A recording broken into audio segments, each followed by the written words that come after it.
ॐ अज्ञानतिमिरन्धस्य ज्ञानञ्जनशलाकया चक्षुरुन्मिलितं येन तस्मै श्रीगुरवे नमः। श्रीचैतन्यमनोभीष्टं स्थापितं येन भूतले स्वयं रूपकदा मह्यं ददान्ति स्वपदान्तिकं। वन्दे अहं श्रीगुरोः श्रीयुतपदकमलं श्रीगुरुन् वैष्णवांश्च। श्रीरूपं साग्रजातं सहगण रघुनाथान्वितं तं सजीवं साद्वैतं सावधूतं परिजनसहितं कृष्णचैतन्यदेवं श्रीराधा कृष्णपादान् सहगण ललिता श्रीविशाखान्वितांश्च। हे कृष्ण करुणा सिंधु दीनबंधु जगत्पते गोपेश गोपिका कांत राधा कांत नमस्तुते। तप्त कांचन गौरांगी राधे वृंदावनेश्वरी वृषभानुसुते देवी प्रणमामि हरिप्रिये। वाञ्छा कल्पतरुभ्यश्च कृपा सिन्धुभैव च पतितानां पावनेभ्यो वैष्णवेभ्यो नमो नमः। जय श्री कृष्ण चैतन्य प्रभु नित्यानंद श्री अद्वैत गदाधर श्रीवासादि गौरभक्तवृंद। हरे कृष्ण कृष्ण कृष्ण हरे हरे, हरे राम राम राम हरे हरे। नमो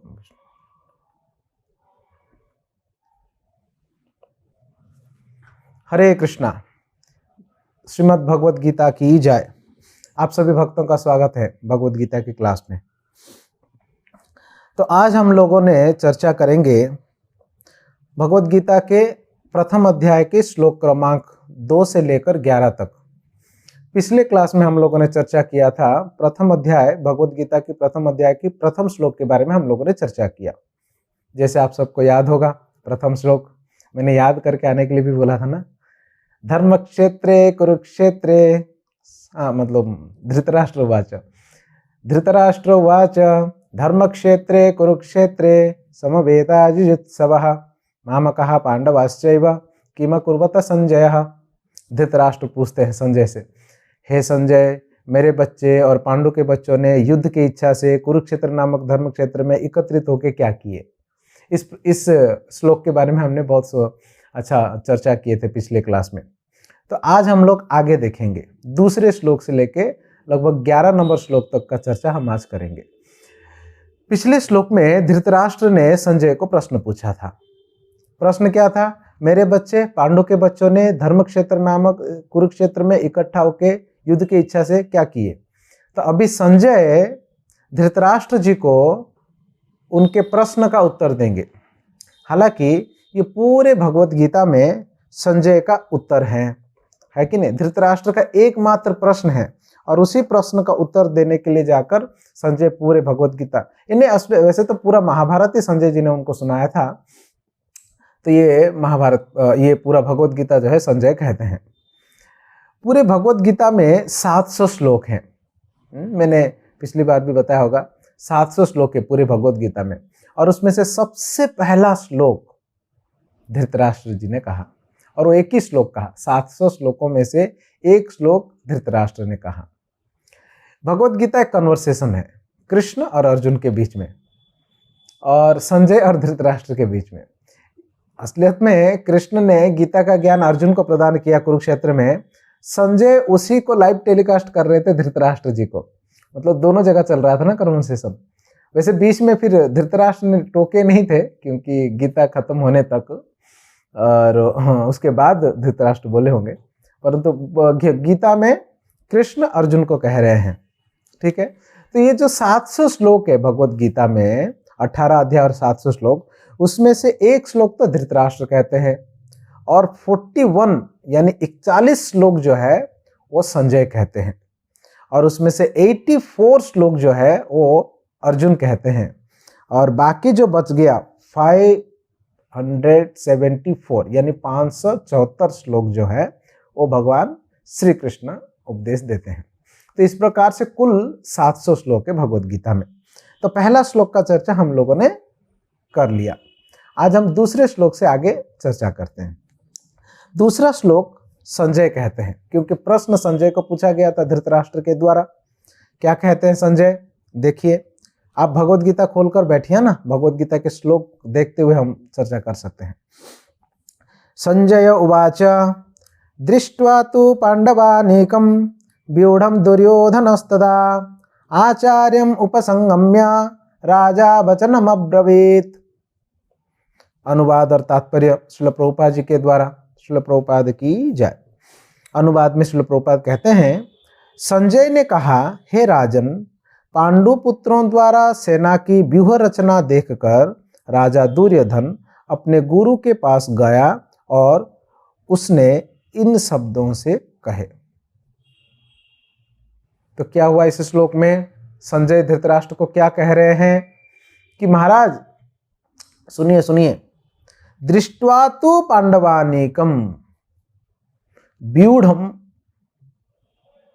दृष्ट्वा तो पांडवानीकम व्यूढ़म, पांडवों के सैन्य संरचना, व्यूढ़ मतलब सैन्य संरचना, मतलब सजावटी, सेनाओं की सजावटी।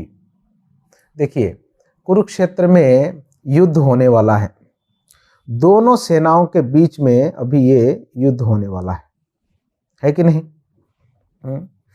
तो इन दोनों सेनाओं के बीच में जो युद्ध होने वाला है, तो सारे सेना सजे धजे हुए रहेंगे ना, तैयार रहेंगे युद्ध करने के लिए, आमने सामने खड़े थे। तो ये जो भगवद गीता अभी जो शुरू होने वाला है, कृष्ण जो अर्जुन को ये ज्ञान देने वाले हैं अभी, उससे पहले ही क्या हुआ था? दोनों सेनाएं तैयार हो चुके थे। युद्ध प्रारंभ कब हुआ? मार्गशीर्ष महीने के शुक्ल पक्ष के एकादशी के दिन, है ना? गीता जयंती कहते हैं उस दिन को। उसी दिन गीता जी का भी प्रारंभ हुआ, अर्जुन को ज्ञान दिए भगवान ने, और महाभारत युद्ध भी प्रारंभ हुआ था। यानी सेनाओं की रचना उससे पहले कर दी गई थी। रात को सब सज चुके थे, कौरवों की सेना भी सजे हुए थे, पांडवों की सेना भी सजे हुए थे। कौरवों की सेना 11 अक्षौहिणी था, पांडवों की सेना केवल 7 अक्षौहिणी था। हर व्यक्ति युद्ध करने के लिए अलग अलग व्यूह रचना करते हैं, अलग अलग जगहों पर अलग अलग प्लानिंग के साथ सेनाओं को खड़ा करते हैं, जिसके द्वारा शत्रु आसानी से सेना को भेद ना सके और हमारा वार जो है वो भी जोरदार हो सके। इस आशा के साथ सेनाओं की संरचना की जाती है, सेना को खड़ा किया जाता है। तो पांडवों ने अपनी सेनाओं को सजाया था, कौरवों ने अपना सेनाओं को सजाया था।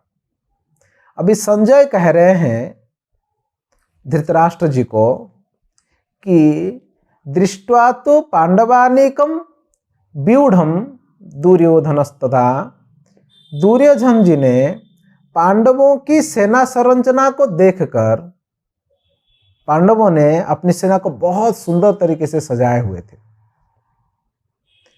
असलियत में कौरवों की सेना भी बहुत सुंदर सजाया गया था। उस समय कौरव सेनाओं का मुख्य सेनापति के तौर पर भीष्म जी और उनके साथ द्रोणाचार्य जी थे। तो भीष्म जी ने कौरवों की सेना को बहुत ही सुचारू रूप से सजाया हुआ था और खड़ा किया हुआ था, युद्ध के लिए तैयार किए थे। उस सेना संरचना को देखकर युधिष्ठिर महाराज चिंतित होने लगे और वे अर्जुन से कहते हैं कि अर्जुन, भीष्म देव के द्वारा सजाया हुआ कौरव सेना को देखकर हमें ऐसा लग रहा है कि हमारा सेना बहुत ही कम है, हम कैसे उनकी मुकाबला कर सकते हैं, और आप उसको ध्यान में रखते हुए हमारी सेनाओं को सजाओ। अर्जुन धृष्टद्युम्न की सहायता से अब अर्जुन ने क्या किए? पांडवों की सेनाओं को सजाया।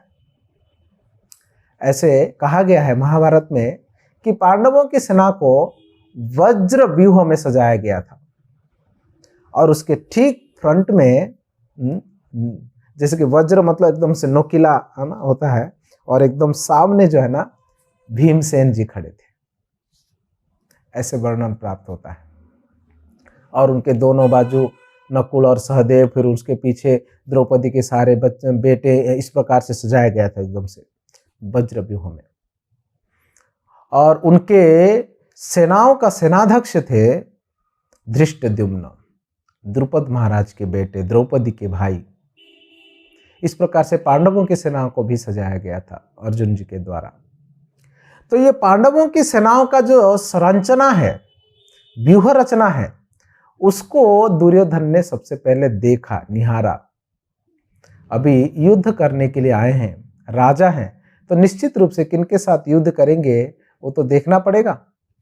तो दुर्योधन एक उत्तम राजनीतिज्ञ, कूटनीतिज्ञ, एक शासक के रूप में, एक राजनीतिज्ञ के रूप में यहाँ पर अपने आप को प्रस्तुत कर रहे हैं। और भी कई बातें हम आगे देखेंगे। तो दुर्योधन ने क्या किया कि सेनाओं को देखा, और सेनाओं को देखकर क्या किया उन्होंने, आचार्यम उपसंगम्य, आचार्य के पास गया। आचार्य यानी द्रोणाचार्य। उपसंगम्य, उपसंगम्य का अर्थ होता है निकट गए, द्रोणाचार्य के पास में गए। राजा वचनम अब्रवीत, यहां पर राजा शब्द का प्रयोग किया गया दुर्योधन के लिए। वचनम अब्रवीत यानी इस प्रकार बोले। तो क्या मतलब हुआ श्लोक का, पांडवों की सेना को देखकर दुर्योधन अपने गुरु या सेनापति द्रोणाचार्य के पास गए, ये श्लोक का अर्थ है। तो उसके कुछ भीतरी अर्थ भी है, इनर मीनिंग भी है। क्या है वो, हमारे भक्त और आचार्य उसको खुलासा करते हैं, उसका उस सीक्रेट को। दुर्योधन जब भी पांडवों की सेनाओं को देखते हैं, वो तो एक राजा के रूप में डिस्कस करने के लिए वो द्रोणाचार्य के पास गए या सेनापति सेनाध्यक्षों के पास गए करके वो बाहर सामने की ओर से दिखा रहे हैं। परंतु अंदरूनी बात यह है, दुर्योधन पांडवों की सेना को देखकर वे डर गए थे, उनके अंदर भय जागृत हुआ था। सामने भीम और अर्जुन, इन सब लोगों को देखकर, उनकी व्यूह रचना को देखकर वो अपना डर को छुपाने के लिए प्रयास कर रहे थे, मगर ये पता चल गया। देखो, एक छोटा सा बच्चा अगर डरेगा तो कहाँ जाएगा, माँ के पास दौड़ेगा। और एक युद्ध विद्या सिखाने वाला, सीखा हुआ एक योद्धा को डर लगेगा तो अपने गुरु के पास जाएगा, सेनापति के पास जाएगा। वो इस प्रकार से दिखा रहा था कि मैंने सेनापति के पास गया, और वो ये भी शो करना चाह रहा था कि वो ये भी शो करना चाह रहा था दुर्योधन कि मैं राजा होकर खुद सेनापति के पास गया, ताकि आचार्य को सम्मान देने के लिए, द्रोणाचार्य को, गुरु को सम्मान की दृष्टि से मैंने उनके पास गया, उनको मेरे पास बुलाया नहीं। और तो और दुर्योधन इस आशा से ये सोच कर गया कि अगर मैं खुद द्रोणाचार्य के पास जाऊंगा तो द्रोणाचार्य जी को और थोड़ा जोश आएगा युद्ध करने के लिए। क्यों, दुर्योधन को यह पता था कि द्रोणाचार्य और भीष्मदेव के हृदय में पांडवों के प्रति कोहलता पहले से है, स्नेह पहले से है। वे प्रेम करते हैं पांडवों से, सम्मान करते हैं पांडवों को, और ये बात दुर्योधन अच्छी तरीके से जानता था। इसीलिए वो उनको युद्ध में उत्साह दिलाने के लिए, एनकरेज करने के लिए वो द्रोणाचार्य के पास जाते हैं। कौन, दुर्योधन। आचार्यम उपसंगम्य राजा वचनम अब्रवीत, और राजा ने इस प्रकार बोला।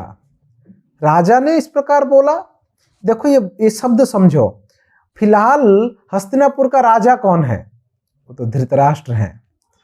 ये बात संजय कह रहे हैं धृतराष्ट्र को, राजा ने इस प्रकार बोला, ये कहकर वो धृतराष्ट्र को मैसेज देना चाहते हैं कि आप तो केवल आसन में बैठे हो एक कठपुतली के जैसा, परंतु असली राजा तो तुम्हारा बेटा दुर्योधन है।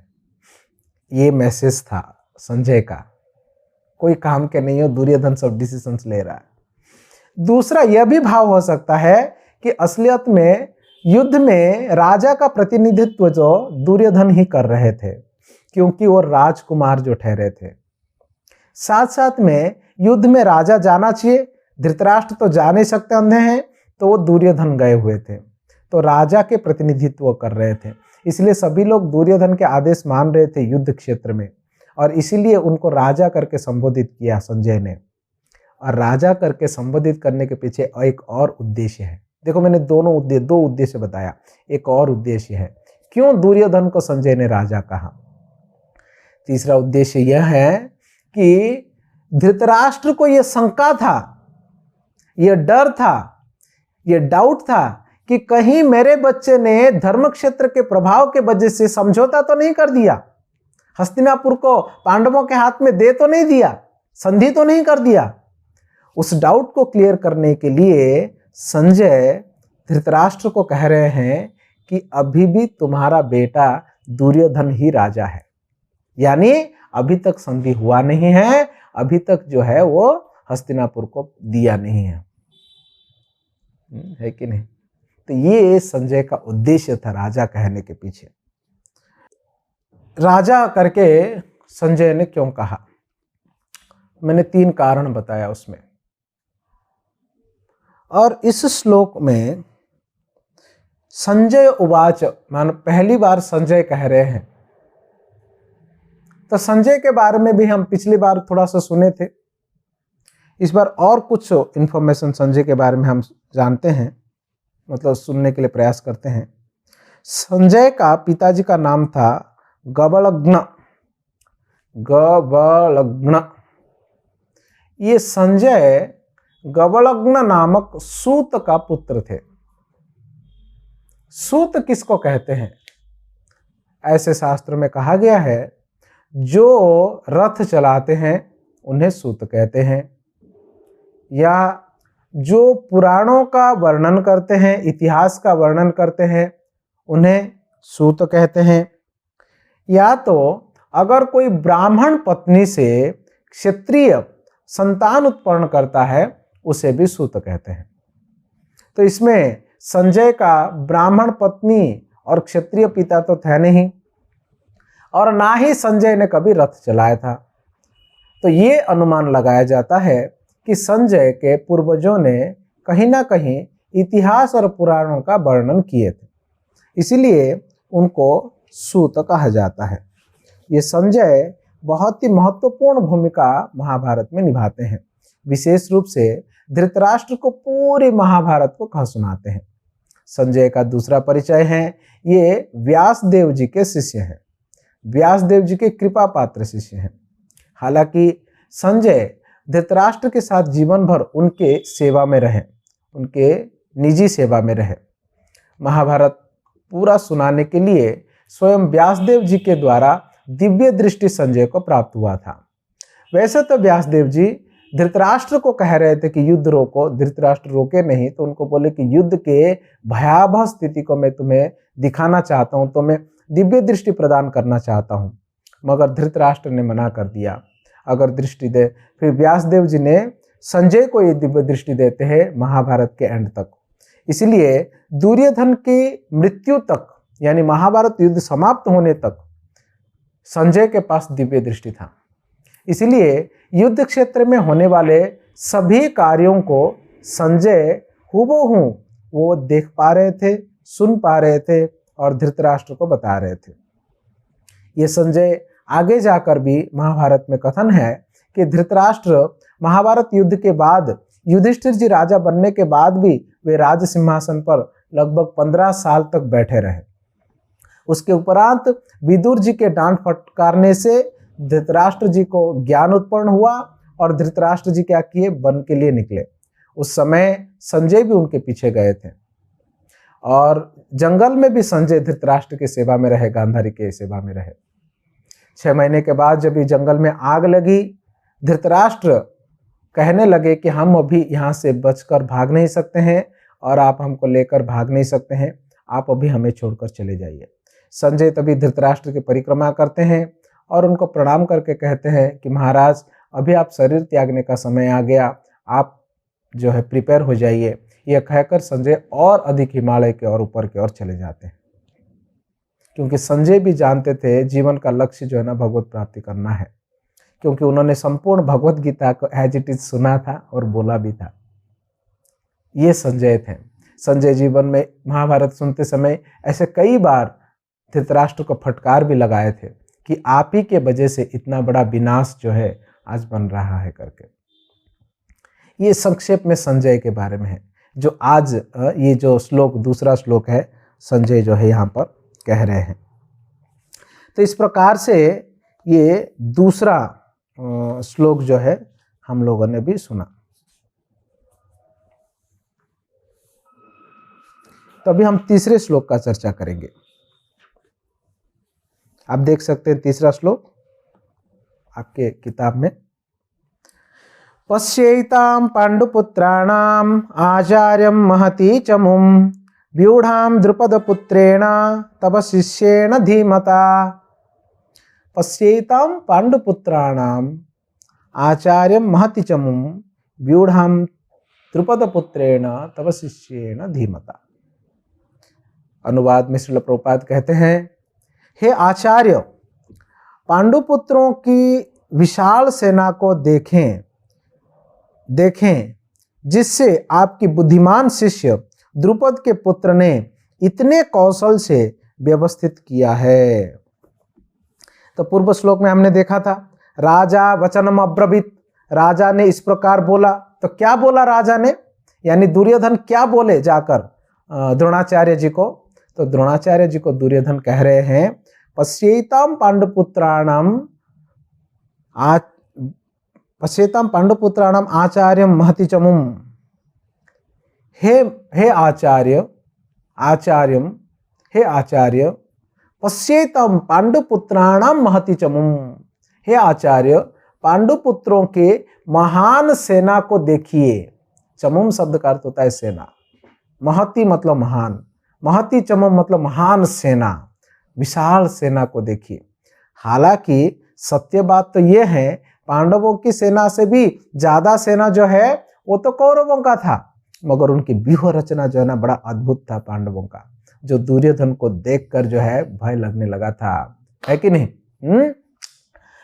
तो दुर्योधन कह रहे हैं, हे आचार्य, देखिए देखिए इन पांडवों की महान सैन्यों को देखिए, महती चमुम व्यूढ़ाम। ये जो व्यूह रचना है, ये सेनाओं की जो व्यूह रचना है, व्यूढ़ाम द्रुपद पुत्रेण तव शिष्येण धीमता। ये व्यूह रचना किसने किया मालूम है? द्रुपद की लड़के ने किया है। और तव शिष्येण धीमता, आपका ही शिष्य का ये बुद्धि है, आपका ही शिष्यों का ये बुद्धि है, बुद्धिमान शिष्यों का ये कार्य है। तो इसमें दुर्योधन के कुछ भाव प्रकट हो रहे हैं। देखिए, सिंपल श्लोक का अर्थ तो यह है, हे आचार्य गुरुवर, देखिए कि पांडवों की कितनी महान सेना सजावटी जो द्रुपद के पुत्र आपका शिष्य ने सजाया है। ये सिंपल, मगर अगर आप थोड़ा और उसके अंदर मंथन करेंगे, हमारे आचार्यों ने दुर्योधन की पॉलिटिकल माइंड या पॉलिटिकल शब्द कैसे प्रयोग कर रहा है उसके बारे में वो व्यक्त करते हैं। देखिए, इससे भी पता लगता है कि पांडवों की सेना को देख के दुर्योधन डर गया करके, है कि नहीं? वो पांडवों की सेना दिखा रहा है। पश्येतां पांडुपुत्राणाम महती चमुम, महान सेनाओं को देखिए, द्रुपद पुत्रेण तव शिष्येण धीमता। द्रुपद पुत्रेण तव शिष्येण, द्रुपद का बेटा आपका शिष्य, ये कौन है? धृष्टद्युम्न। दुर्योधन चाहकर वो धृष्टद्युम्न ने सजाया करके डायरेक्टली कह सकते थे, मगर दुर्योधन इस प्रकार नहीं बोले। उन्होंने क्या किया?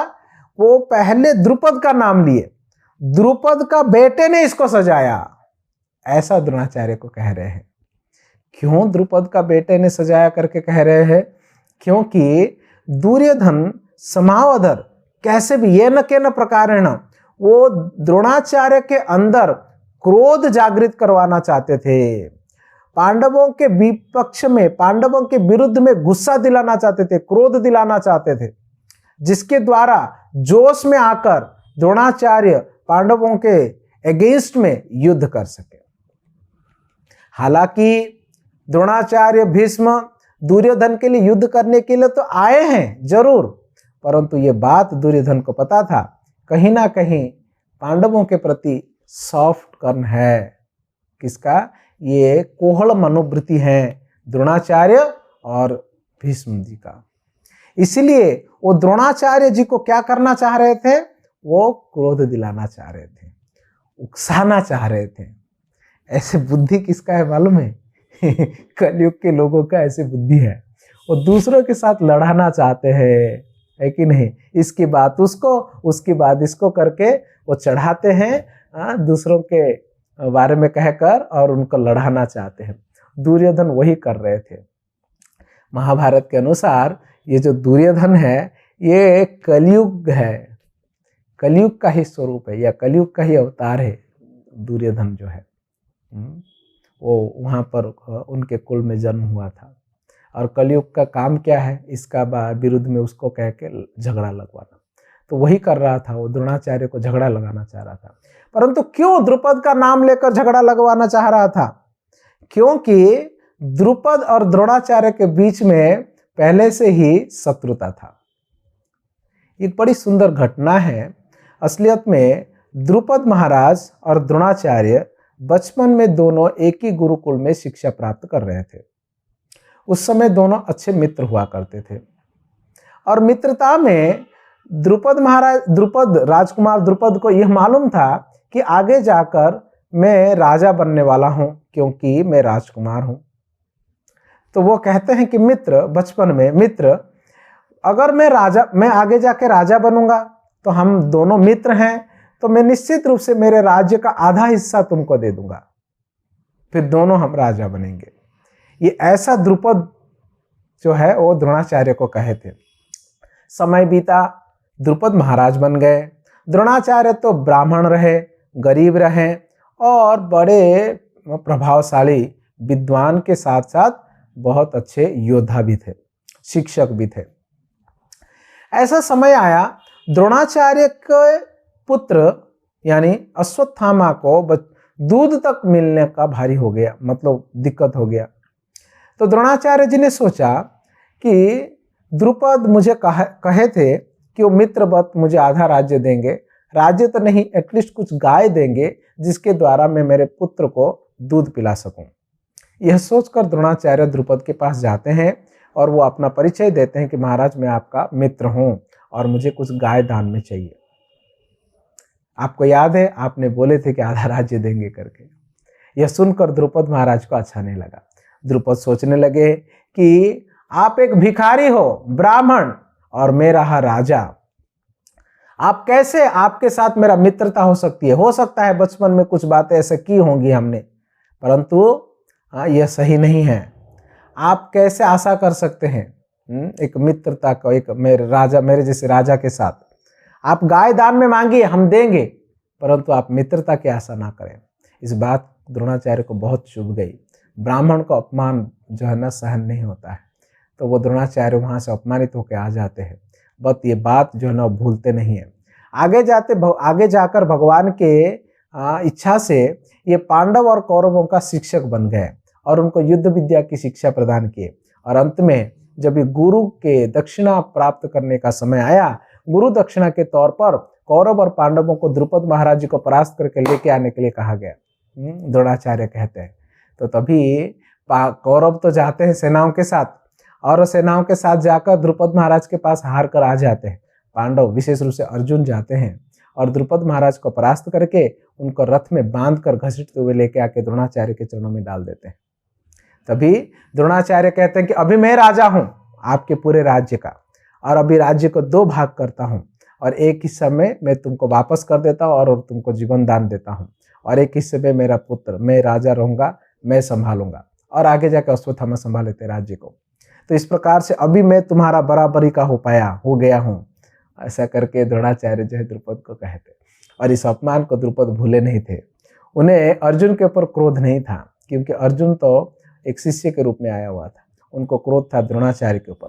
इसलिए द्रुपद जो है यज्ञ किए महान महान ब्राह्मणों को लेकर, और उस यज्ञ में ऐसे संतान चाहते थे जो संतान द्रोणाचार्य को युद्ध में बद्ध कर सके, मार सके। तो उस यज्ञ से एक कन्या और एक कुमार जन्म होते हैं, यज्ञ से प्रकट होते हैं, आग से। द्रौपदी, जिसका नाम याज्ञसनी है क्योंकि वो यज्ञ से प्रकट होती है, और दूसरा है लड़का धृष्टद्युम्न। धृष्टद्युम्न प्रकट होने के बाद जो द्रोणाचार्य को मारने के लिए प्रकट हुआ था, और ये बात द्रोणाचार्य को भी मालूम था।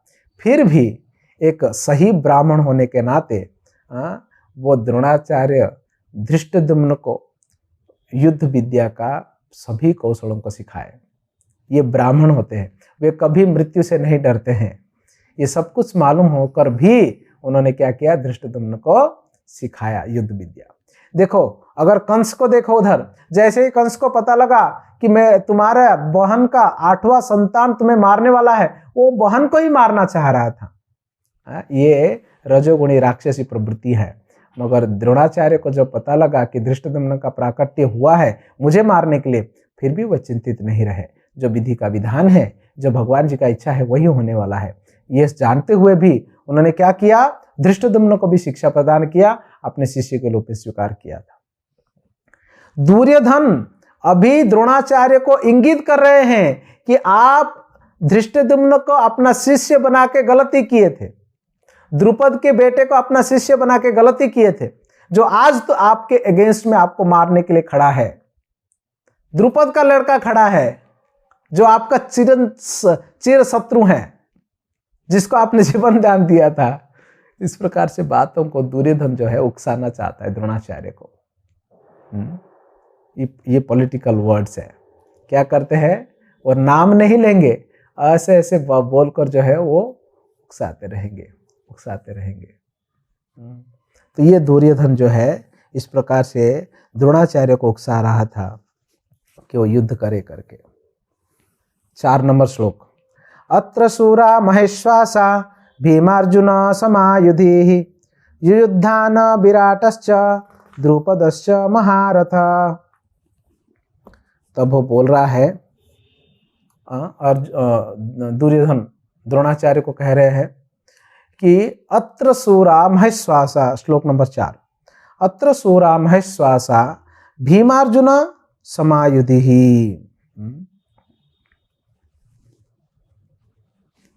यहां पर बहुत बड़े बड़े सूरवीर, सूराहा मतलब सूरवीर, और महश्वासा मतलब बड़े बड़े धनुर्धारी, भीम अर्जुन समायुधि, भीम और अर्जुन के जैसे बड़े बड़े योद्धा।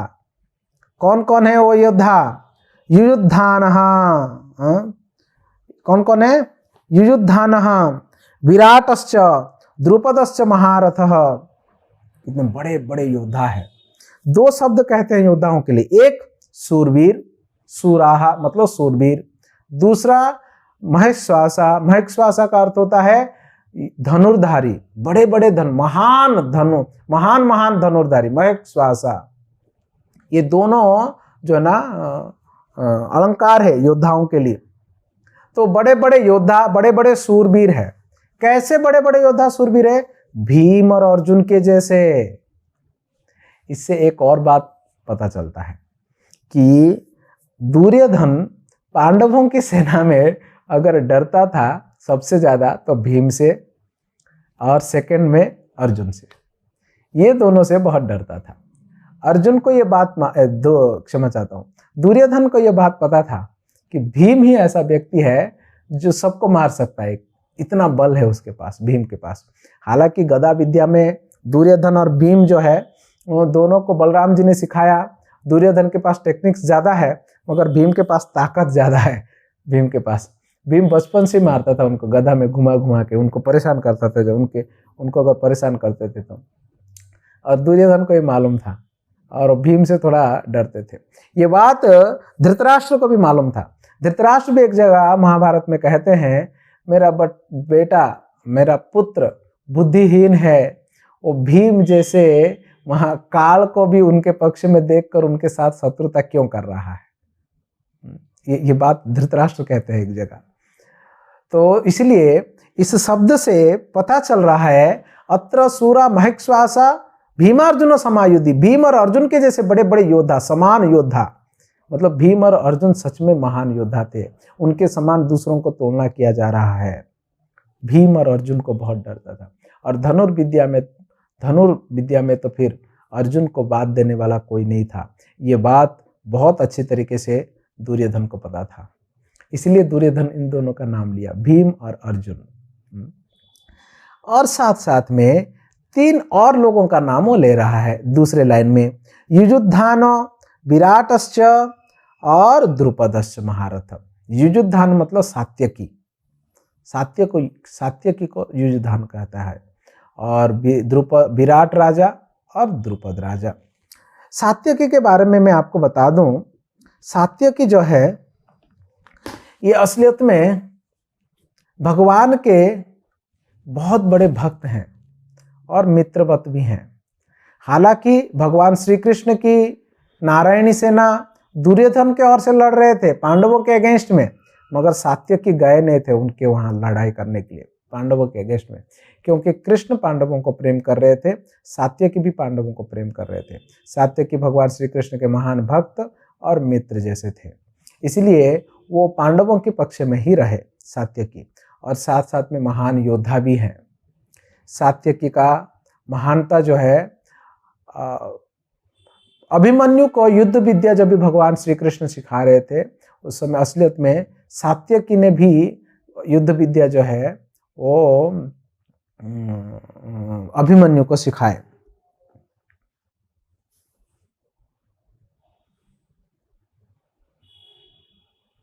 और सात्यकी के बारे में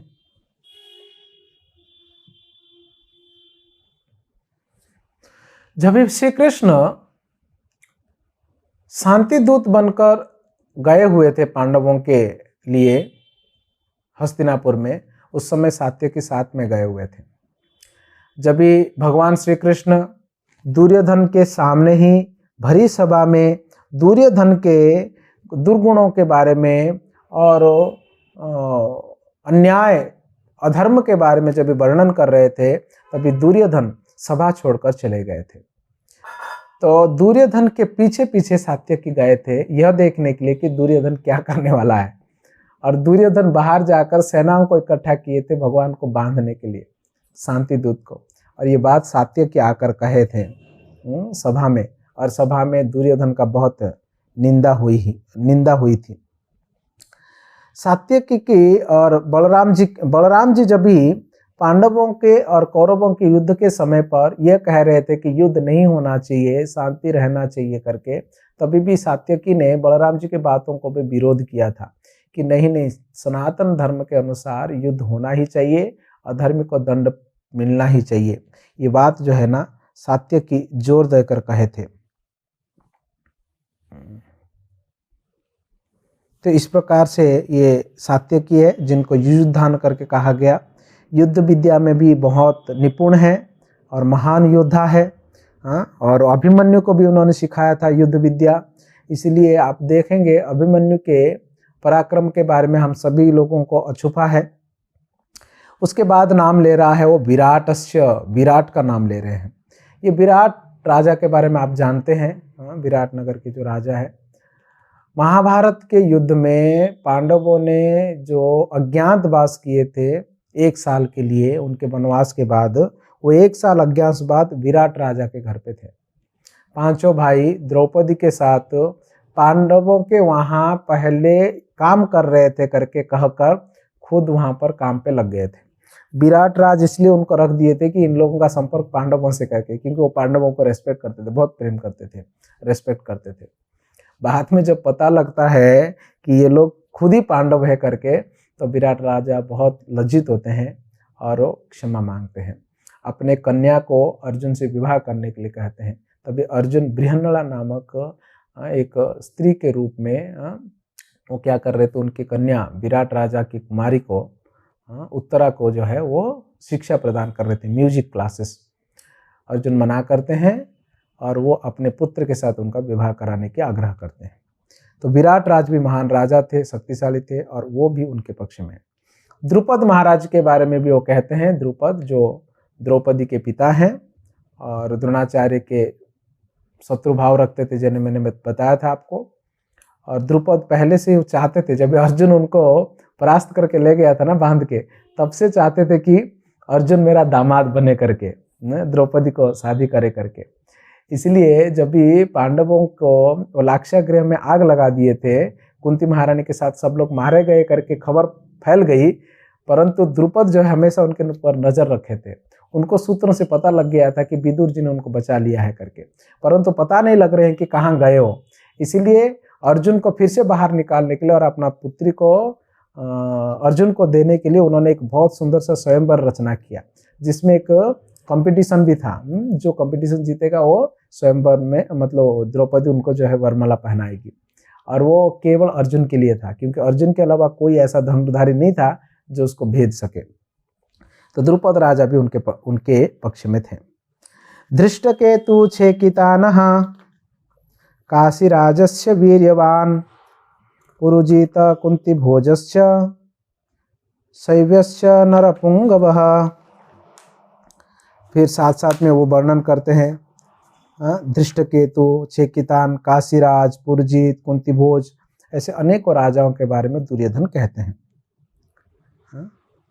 युद्धामन्युश्च विक्रांत उत्तमौजश्च वीर्यवान सौभद्र द्रौपदेयश्च सर्व एव महारथः अस्माकं। और ये 6 नंबर श्लोक तक जो है वो पांडवों की सेनाओं की गिनती करते हैं, पांडवों की सेनाओं की लिस्ट बताते हैं, अलग अलग राजाओं के नाम बोल रहे हैं, वो भीम और अर्जुन के जैसे योद्धा है करके। ये बताते बताते दुर्योधन ने ध्यान दिया, वे सोचने लगे कि कहीं द्रोणाचार्य जी को यह ना लगे कि मैं डर गया हूं पांडवों की सेनाओं को देखकर, या तो हमारे दूसरे सेनाओं को ये ना लगे कि हम पांडवों की सेनाओं को देखकर डर गए करके, या तो हमारे सेनाध्यक्ष और सेनापति को ये ना लगे कि हमारे राजाओं के उनका क्यों गुणगान कर रहा है करके। तो इन सारे संभावनाओं को वो ध्यान में रखते हुए ऐसा ना हो करके उन्होंने फिर अपना भी गुणगान करने लगा दुर्योधन, अपने सेनाओं का भी गुणगान करने लगे। जैसे 7 नंबर श्लोक में क्या कहने लगे, अस्माकं तु विशिष्टाये तान्री बोधो द्विजोत्तमा नायका मम सैन्यस्य संज्ञार्थ तान् प्रभीमिते। अस्माकं तु विशिष्टाये तान्री बोधो द्विजोत्तमा। अस्माकं हमारे भी, हे ब्राह्मण श्रेष्ठ, आपकी सूचना के लिए मैं आपको बता दूं, अपनी सेना के उन नायकों के विषय में जो मेरी सेना को संचालित करने में विशेष रूप से निपुण है। मैं हमारे भी सेनापतियों के बारे में मैं बताना चाहता हूँ, जो बहुत ही एक्सपर्ट है सेना को संचालन करने में, गाइड करने में। ना कौन कौन है हमारे पक्ष में। द्रोणाचार्य सुन रहे हैं ध्यान से, भाई कौन कौन हमारे बारे में क्या बताएंगे वो। तो कहते हैं कि अरे आप खुद हैं। देखो दुर्योधन के बात करने का तरीका, क्योंकि द्रोणाचार्य से बात कर रहा था, है कि नहीं। वो कह रहे हैं कि भवान भीष्मस्य कर्णस्य कृपस्य समितिञ्जयः अश्वत्थामा विकर्णस्य सोमदत्त तथैव च। भवान मतलब आप स्वयं। देखो थोड़ा ये एक शिष्टाचार की बात है। अगर गिनवाना है तो सबसे पहले तो मुख्य सेनापति के तौर पर तो भीष्म थे उस समय, उनका नाम गिनाना चाहिए था पहले ही। एज की दृष्टि से भी भीष्म पहले है, उनका नाम गिनाना चाहिए था। द्रोणाचार्य भी भीष्म को रेस्पेक्ट देते हैं, इसलिए भीष्म का नाम लेना चाहिए था, मगर उन्होंने भीष्मदेव का नाम नहीं लिया। उन्होंने नाम लिया किसका? भगवान आप स्वयं है। क्यों ऐसा किया? उसके पीछे 2 उद्देश्य है दुर्योधन का। पहला कि वो बाहर ये दिखाना चाहते हैं कि हम ब्राह्मण को पहले रेस्पेक्ट देते हैं, उस दृष्टि से वो सोच रहे हैं। या तो दूसरा भाव यह भी है कि क्योंकि वो चाटुकारिता कि उनको चढ़ा रहे हैं कि हम आपके ऊपर बहुत आशा रखे हुए हैं कि आप हमारे सेनाओं को बहुत अच्छी तरीके से संचालन करेंगे और पांडवों के विरुद्ध में जो है वो युद्ध जीतेंगे, लड़ेंगे करके। इसलिए वो पहले द्रोणाचार्य को कहते हैं कि भगवान, और उसके बाद नाम लेते हैं भीष्मस्य, भीष्मदेव का। भीष्मदेव महान योद्धा ही नहीं, उनके कुरुवंश के उस समय श्रेष्ठ व्यक्ति वही थे। और ऐसे योद्धा जो परशुराम जैसे भगवत अवतार को भी उन्होंने परास्त करने का क्षमता रखा करते थे। वसुओं में से एक और विशेष रूप से भगवान के महान भक्तों में से महान भक्त भी थे। गंगा पुत्र थे, संकल्प लेने में वो दृढ़ थे, भीष्म प्रतिज्ञा लिया करते थे, इसलिए उनको भीष्म करके नाम पड़ा। और युद्ध में भी वो भीष्म है। और ये आशा था दुर्योधन को कि ये निश्चित रूप से हमारे पक्ष में लड़ेंगे, ऐसा कोई माई का लाल नहीं है जो भीष्म को परास्त कर सके। ये एकदम से दुर्योधन को पक्का विश्वास था, तो भीष्म का नाम लेते। और भीष्म के बाद जो है वो कर्ण का नाम ले रहे हैं। कर्णश्च, कर्ण भी, दानवीर कर्ण, कुंती पुत्र है, वैसे तो वो महान शक्तिशाली है, बहुत बड़े धनुर्धारी है। परशुराम जी से ठग के युद्ध विद्या सीखा है, हम सब जानते हैं, है कि नहीं? इसलिए गुरु का ही श्राप मिल गया था उसको। मगर क्या करे, वो दुर्बुद्धि अर्जुन और दुशासन जैसे लोगों की मित्रता करने लगा, शकुनी की मित्रता करने लगा। जैसा रंग जैसा संग वैसा रंग, इसलिए वैसा रंग मिला था। एक्चुअली सत्य बात तो ये, तो क्या रंग चढ़ेगा संग से, वो खुद ही वही था, ऐसे ही था। और राक्षस तो था पूर्व जन्म में, बुद्धि कहाँ चला जाएगा उसका। तो उसका नाम लिया। कर्ण का नाम क्यों लिया? क्योंकि दुर्योधन को आशा था अर्जुन को अगर कोई परास्त कर सकता है, वो सोच रहा था कर्ण। मगर इस मंद बुद्धि दुर्योधन को यह नहीं मालूम था कर्ण का कोई औकात नहीं है कि वो अर्जुन को युद्ध में परास्त कर दे। कुछ लोग ऐसा सोचते हैं कि कर्ण महान योद्धा था, वो अर्जुन को भी युद्ध में बात दे सकता था, परास्त कर सकता था, मार सकता था। केवल कृष्ण पॉलिटिक्स करके कर्ण को मरवा दिए, ऐसा लोग सोच रहे हैं ना। सत्य कुछ और है। सत्य यह है कि अर्जुन के सामना करने के लिए कर्ण के पास कोई ताकत नहीं था। अर्जुन हर क्षेत्र में कर्ण को परास्त कर सकता था, हर क्षेत्र में परास्त कर सकता है, हर समय परास्त कर सकता है। कर सकता ही नहीं, किया था। विराट युद्ध में, विराट नगर में जब अज्ञातवास में ये लोग थे, उस समय दुर्योधन को पता लग गया था कि ये लोग वहां छुपे हैं करके। तभी तो 1 साल वैसे पूरा हो ही चुका था। तो दुर्योधन सारे पांडव सेनाओं के साथ, जिसमें भीम, जिसमें दुर्योधन, दुशासन, कर्ण, अश्वत्थामा और कुरुश्रेष्ठ, भीष्मदेव, कृपाचार्य, द्रोणाचार्य, सभी लोग एक साथ आक्रमण किए थे विराट नगर के ऊपर। और अर्जुन अकेला सिंगल हैंडेडली सभी को जो है सुला दिया था। और उसमें कर्ण भी था। अगर कर्ण इतना बड़ा योद्धा था तो फिर वो अर्जुन को वहां क्यों परास्त नहीं कर पाया? उतना ही नहीं, उससे पहले भी जब द्रौपदी का स्वयंवर हो रहा था, तो स्वयंवर में भी कर्ण गया हुआ था। जब भी ब्राह्मण के वेश में अर्जुन ने उस तीर को मारा और द्रौपदी ने उनको हार पहना ही विवाह करने के लिए लेना चाह रहे थे, तभी सारे राजाओं के साथ मिलकर इनको रोके थे, धनुष उठाए थे इनके अगेंस्ट में। अर्जुन ने ताबड़तोड़ कर्ण के धनुष वहीं तोड़ दिए थे, वहीं काट दिए थे उसके प्रत्यंचा को। अगर ऐसा धनुर्धर होता तो उस समय क्यों अर्जुन का मुकाबला नहीं कर पाया? तभी तो कृष्ण तो वो वैसे तो थे नहीं जैसे यहाँ पर थे। विराट राजा के युद्ध में तो कृष्ण थे नहीं, फिर क्यों नहीं युद्ध जीत पाया? लोग इन सारा चीज़ों को भूल जाते हैं।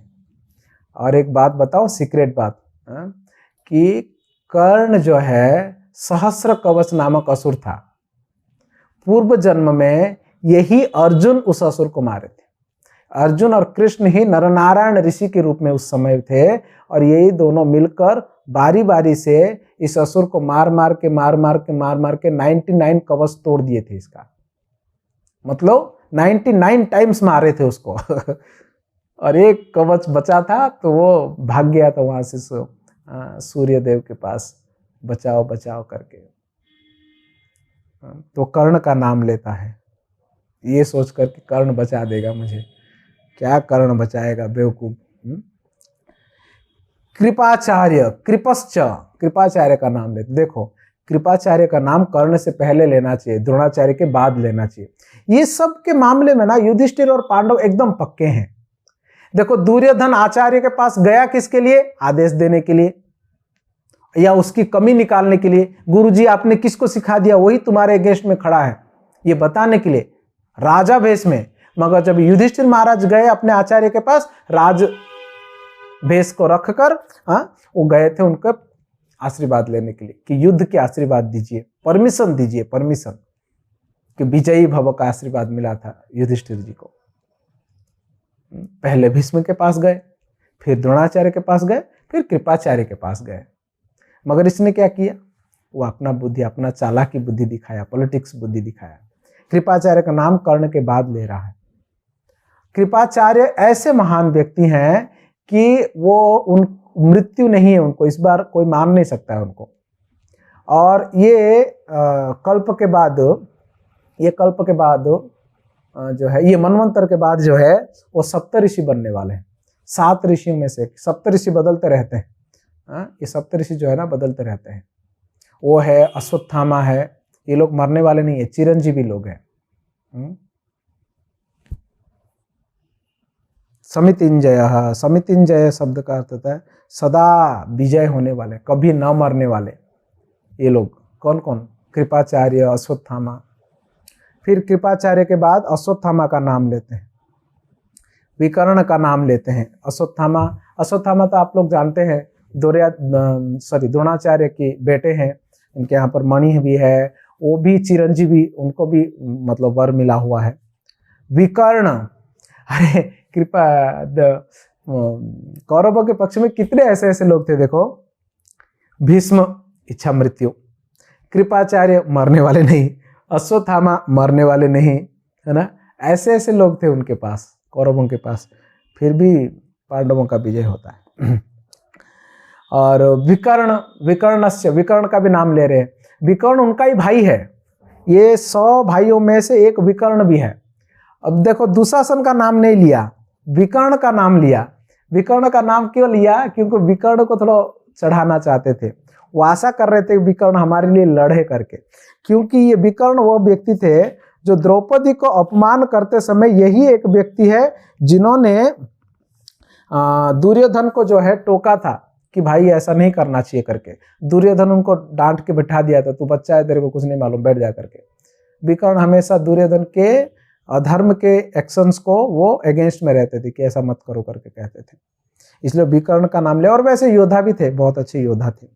और उसके बाद जो है सोमदत्त करके बोल रहे हैं। सोमदत्त असलियत में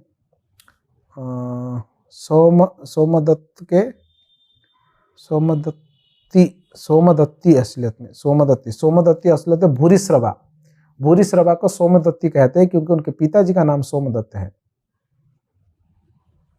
भूरिश्रवा का पिताजी सोमदत्त है, सोमदत्त का बेटा भूरिश्रवा, भूरिश्रवा को सोमदत्ती कहते हैं, तो उनका भी नाम ले रहे हैं यहाँ पर। ये भूरिश्रवा भी बहुत खतरनाक योद्धा है। असलियत में ये पांडव और कौरवों की चाचा जी हैं, भूरिश्रवा। युद्ध में, महाभारत युद्ध में ऐसा हुआ था, भूरिश्रवा सात्यकी को पकड़ लिए थे, अभी बस सात्यकी का काम खत्म करने वाले थे और भगवान को पता लग गया। और भगवान तुरंत अर्जुन को आदेश देते कि अर्जुन, उधर सात्यकी जो है ना भूरिश्रवा के कब्जे में।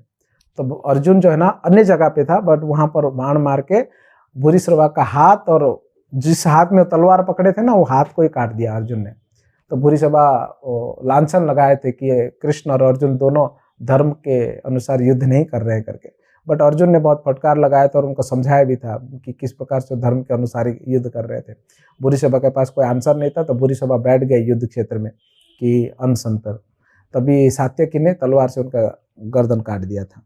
इस प्रकार से भूरिश्रवा का जो है निधन हुआ था। परंतु भगवान और अर्जुन जो है ना भूरिश्रवा के बारे में बहुत प्रशंसा किए और उनको अच्छे गति के लिए भी कामना किए थे। सोमदत्ती वही है। तो ये सब बोलने के बाद दुर्योधन सोचने लगे, अरे मैं इन लोगों का नाम ले रहा हूँ स्पेशल, मगर जिन लोग का नाम नहीं ले रहा हूँ उन लोग को क्या लगेगा? वो लोग नहीं सोचेंगे क्या कि हम लोग फालतू का इसके लिए काम करने के लिए, इसके लिए लड़ाई करने के लिए आए हैं क्या? तो इस प्रकार के भावना ना आए, इसलिए फिर उसने क्या चालाकी करके बोल रहा है, अन्ये च बहवः सूराः, 9 नंबर श्लोक, अन्ये च बहवः सूरा मदर्थे त्यक्त जीविताः नाना शस्त्र प्रहरणा सर्वे युद्ध विशारदा। अन्ये च बहवः सूरा, और भी बहुत सारे सूरवीर लोग हैं। मदर थे त्यक्त जीविता, मेरे लिए जान देने के लिए भी तैयार है। और वैसे सच में ही मरने के लिए आए हैं। दुर्योधन का कोई साथ देगा तो मरेगा है ना, क्योंकि अधर्म का साथ जो देगा उसका काम तमाम।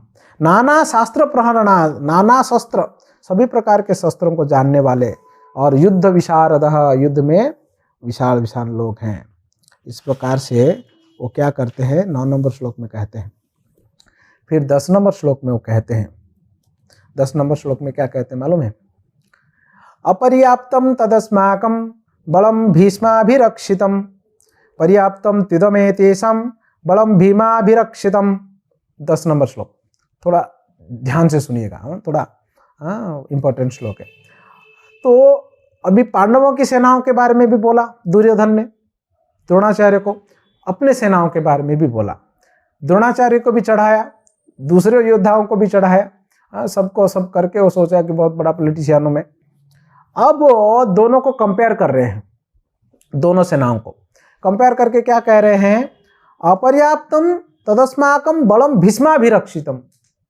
दुर्योधन का ये कहना है हमारी पास जो ताकत है वो पर्याप्त मात्रा में है।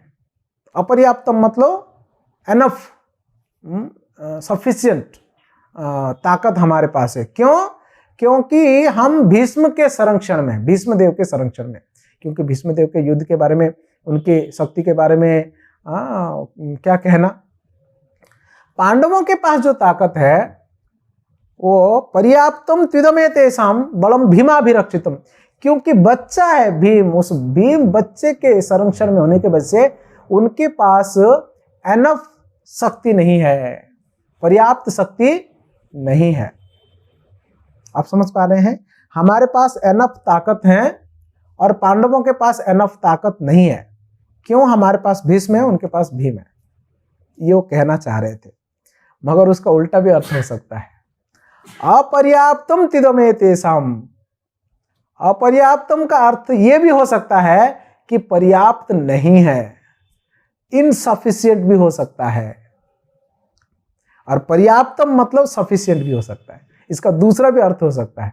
आचार्य लोग दूसरा अर्थ कहते हैं, कह रहे हैं कि दुर्योधन भोकला के बोलते बोलते सत्य बोल रहा था कि उनके पास पर्याप्त है क्योंकि भीम है, और हमारे पास पर्याप्त नहीं है क्योंकि भीष्म है करके। ऐसा भी अर्थ किया जा सकता है उसका। फिर वो 11 नंबर श्लोक में कहते हैं, आप थोड़ा, मैंने ये जो श्लोक बोला ना, थोड़ा गंभीरता से विचार करके और पढ़ेंगे ना बार बार उस श्लोक को, तो आपको समझ में आ सकता है। अयनेषु च सर्वेषु यथा भागमवस्थिताः भीष्ममेवाभिरक्षन्तु भवन्तः सर्व एव हि। अनुवाद, अतएव सेनाव्यूह में अपने अपने मोर्चा पर खड़े रहकर आप सभी भीष्म पितामह को पूरी तरह सहायता करिए। भीष्म तो हमारे पक्ष में, उन भीष्म के संरक्षण में हम है, पितामह है, वृद्ध है, हाँ वो काबिल है सब कुछ करने में।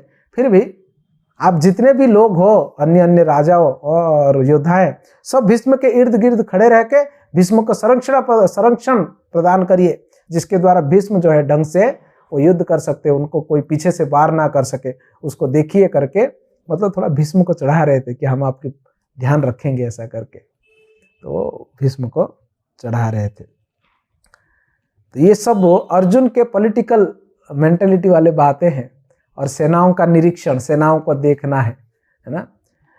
तो आज हम लोग यहीं तक, यहाँ विराम करते हैं, यहीं तक चर्चा करते हैं श्लोक नंबर 11 तक, और अगले क्लास में हम लोग क्या करेंगे, 12 नंबर श्लोक से आगे चर्चा करेंगे। हरे कृष्णा। श्रीमद् भगवद गीता की जय। श्रील प्रभुपाद की जय।